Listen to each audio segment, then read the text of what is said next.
Regresamos en este rumbo de la mañana y como les habíamos anunciado más temprano, nos acompaña Olaya Dotel, quien es viceministra de Cooperación Internacional del Ministerio de Economía, Planificación y Desarrollo, y viene a hablarnos de una cumbre importantísima, la cumbre iberoamericana, que se va a estar desarrollando este 22 de marzo en República Dominicana, pero también Olaya va a conversar con nosotros acerca de qué se ha estado haciendo desde el gobierno en los temas de cooperación internacional, los proyectos, los programas, qué se ha logrado, qué se está buscando, en cuáles áreas están enfocados esa cooperación. Así que muchísimas gracias y buenos días por estar con nosotros. Muy buenos días, un abrazo muy fuerte a todos los dominicanos y dominicanas que estoy seguro están sintonizados aquí con Rumba de la Mañana.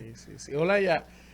Antes de entrar en la cumbre, nos gustaría hablar un poco de los proyectos de cooperación que ha estado diseñando el gobierno con organismos internacionales. Se habla de más de 145 mil millones de pesos en cooperación que se ha conseguido. Conocer cuáles áreas, qué tipo de proyectos, qué se está haciendo en cuanto a cooperación internacional desde el gobierno. Bueno, lo primero que hizo el gobierno del cambio es trabajar por alinear la cooperación internacional a las prioridades nacionales. Eh, Históricamente, la cooperación ha estado muy dispersa porque todo el mundo tiene sus intereses.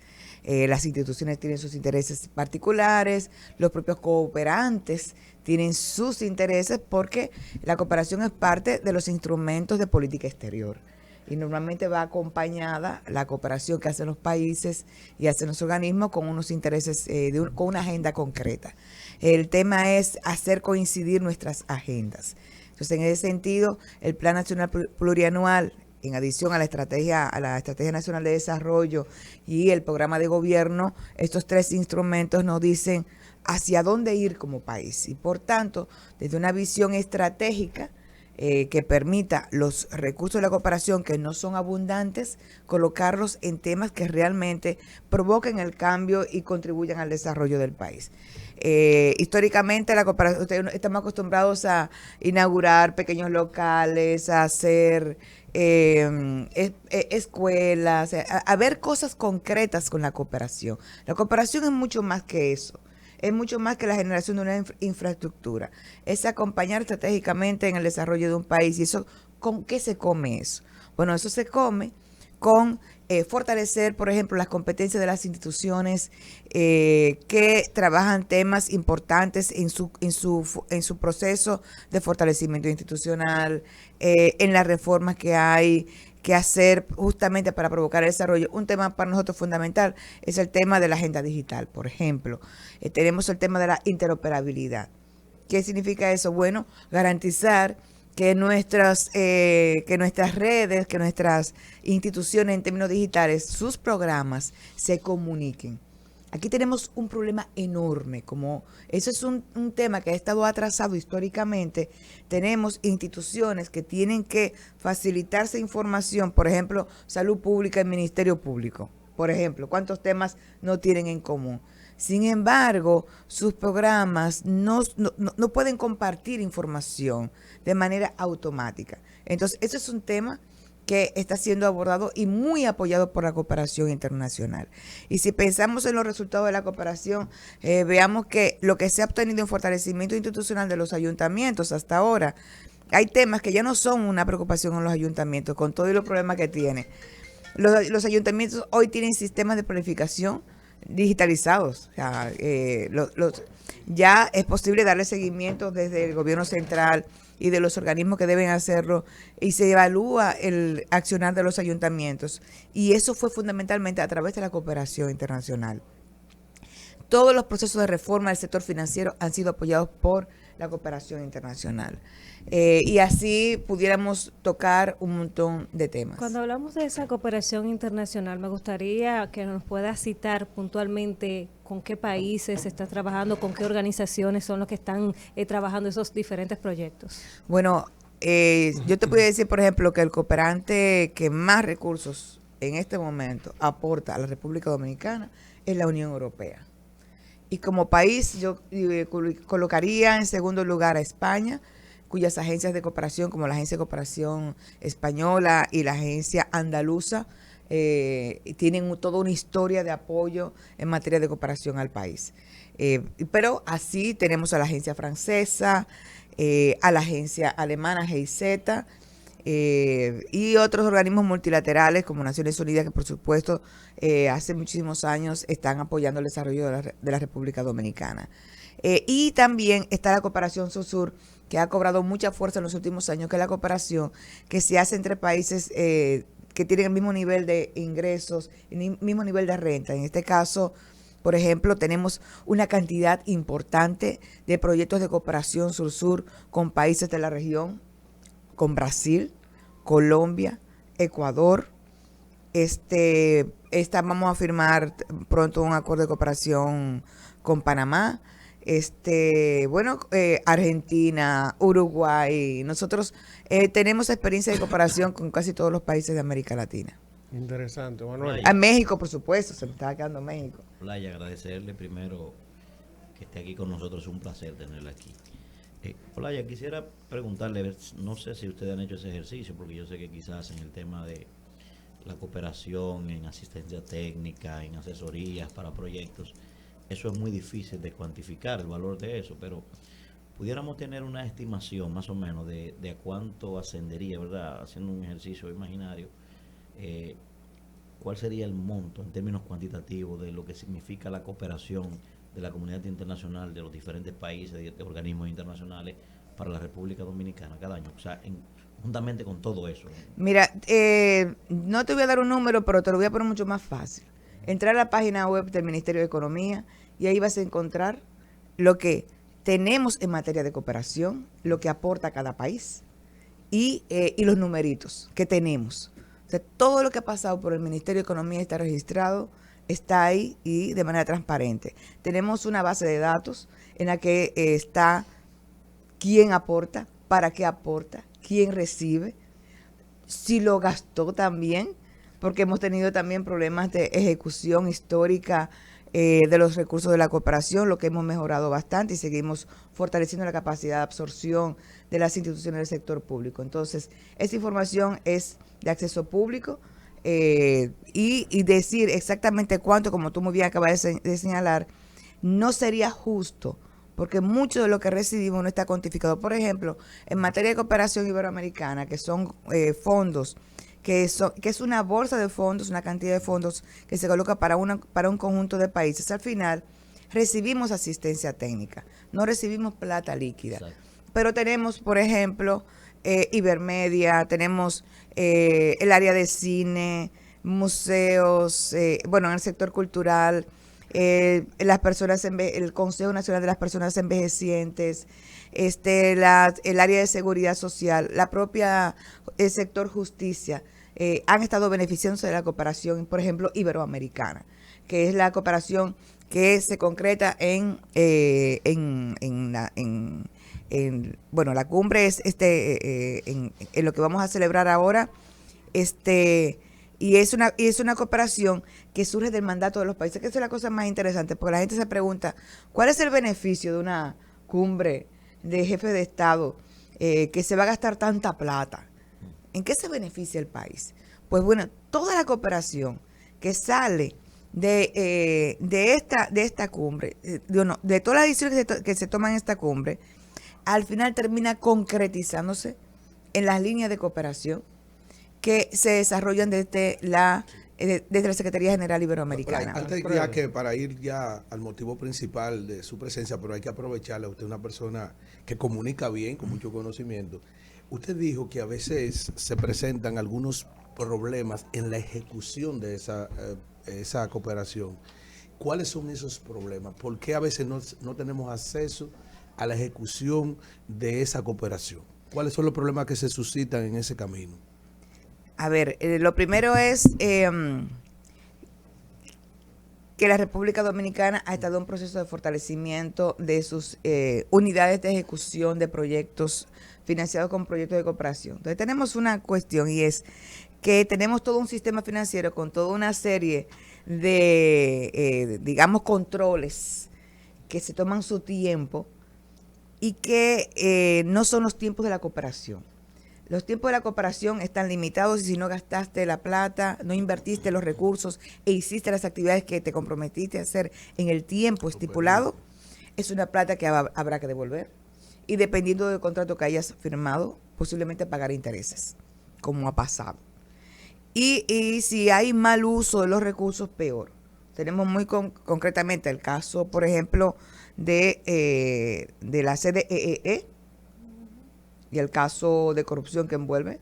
Había un proyecto de cooperación financiado por la Unión Europea y ese caso, y hay fondos ahí del Banco Europeo, que tiene que ver con el expediente que le llevan hoy a un hermano del presidente, expresidente de la República, Danilo Medina. En ese sentido, Olaya, y ahí mismo para que me responda, tienen los diferentes organismos que tienen cooperación con el país, tienen aquí en el país su equipo de seguimiento de esos proyectos, ustedes se les envía informe cada X tiempo, ¿cómo ellos monitorean esa cooperación que tienen con República Dominicana? Claro que sí, y si algo hace la cooperación es que tiene múltiples mecanismos de control, seguimiento, de monitoreo. Por un lado, los propios contratos establecen cómo tiene que ser los reportes del compromiso realizado en materia de cooperación, así como también están los mecanismos, están las auditorías, están las líneas de base que se construyen en ex antes, una evaluación ex antes de que se supone cuál es la transformación que se supone habría que darse a partir de una intervención. Entonces, los mecanismos son múltiples, hay informes periódicos, hay visitas de campo, en fin, que hay un montón de instrumentos que son aplicados para comprobar que efectivamente se hizo lo que tenía que hacerse con los recursos y que esos recursos fueron usados tal y como ha sido acordado en un contrato. Olaya, para que ya pasemos a la cumbre, Sí. ¿verdad? Yo tengo una pregunta de la cooperación. Está bien, todavía, yo por si también tengo uno, porque hay muchos Tenemos temas. tiempecito, Sí, el tiempo que ustedes Hay tengan. temas interesantes y es un tema muy apasionante. Claro que sí. Primero, hacerle una pregunta y hasta una recomendación. Sí. Usted nos ha hablado de en cuáles áreas más o menos, y nos ha citado algunos ejemplos de donde mayor cooperación hay. Pero mencioné algunos, Sí, algunos. porque tenemos a Corea, Exacto. Japón, Pero quería plantearle... y que la cooperación no es solamente no reembolsable, la Exacto. cooperación también es reembolsable. Lo que quería preguntar, que es una inquietud que tengo y quizás pueda aclararme si estoy errado. Por ejemplo, siempre me he preguntado, pero si los países de Asia hace 50 años vieron que la tecnología era lo que iba a mandar el mundo y se han movido hacia allá desde su currículo académico en primaria, en secundaria, el empresariado, ¿por qué nosotros, por ejemplo, no aprovechamos y decimos, mira, vamos a buscar con China, que hay una relación hace poco tiempo con China Popular, con Corea, vamos a traer para acá a ensamblar software, a hacer intercambio educativo para mandar muchachos a estudiar ciencia y matemática, para que eso, o sea, ¿por qué no nos movemos en esa dirección? Entonces la MESI, tú la ves que anuncia 2,000 becas, cuando tú vas, comunicación, mercadeo, o sea, vamos a hacer alianza con esos países para formar los muchachos en ciencia, en investigación, en matemática, que es lo que está, y mucha de la cooperación pudiera orientarse hacia eso. Sí, es cierto, pero esa es una solución que no se va a dar solo sobre la base de la cooperación. Movernos en ese sentido en materia de educación, eso implica mover la política que lo estamos haciendo. Lo que pasa es que, como tú muy bien acabas de señalar, tenemos un enorme retraso. Tenemos ¿cuántos años con el 4%? Y la mayor parte de esos recursos han sido utilizados en infraestructura. Y no tanto recurso en elevar la capacidad de los maestros y maestras y orientar el contenido del currículum y, por tanto, toda la logística que implica lo que acabas de señalar. Estamos trabajando sobre eso y se están elaborando acuerdos sobre eso. Tenemos 2 años de gobierno, 2 años y pico, donde muchos de los recursos han estado garantizando el empleo a través de los subsidios. Recordemos que duramos 1 año parados. Entonces, ahora es que se le está colocando toda la energía a ese contenido curricular y justamente orientando los acuerdos con los que justamente pueden legarnos a nosotros esa transferencia de capacidades y todas esas herramientas. Ahora mismo, por ejemplo, tenemos el clúster de software, por ejemplo. Tiene problemas para acceder a recursos humanos, pero estamos hablando de nivel técnico.